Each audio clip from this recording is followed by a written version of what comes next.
gën ma ni Fadam li muy kaas ku ci xam dara kaay dimbale ma Fadam li muy kaas ku ci xam kilo xëtër li muy kaas ku ci xam dara kaay dimbale ma tuñuy ma ni ku la xëtër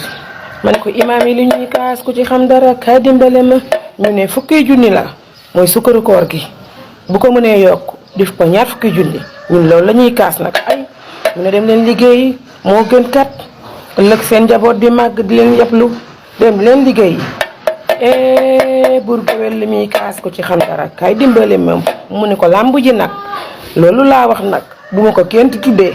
am nga ciy droit loolooy defal Sénégal mooy avance loo Sénégal lii leen doon jooy ay at gisuñu ko ñu ko dimbalee jërëjëfee Birame Souleye ca kanam a kanam a kanam jërë gi ca rëgin gin gin rën gën waa Pastef ca kanam a kanam a kanam rën ca rëgin gin rëg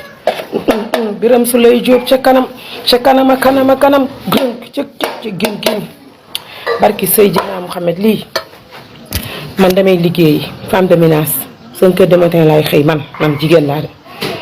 gisuma ci Pastef ku fi toog liggéeyoo ñëpp wëral ku la neex ba Pastef daj jigéen góor mag xale mag paa bu ci gën a tuuti ñëppay liggéey daan seen doole rek ñaq tedd jëriñu dimbale seen bopp ak seen njaboot tàllal loxo waa boor bee ñoo ko xam moo tax ngeen di jooy daw leen ne ci mécanicien yi gis leen ñu kaas tôlier yi gis leen ñu kaas maçon yi kaasuñu borom sareet yi kaasuñu voiture yi kaasuñu yéen rek yéenay kaas lavage yi kaasuñu ay waay Birame Souleye Diop ca kanam a kanam a kanam waa Pastef ñëw leen gigin gin rëngën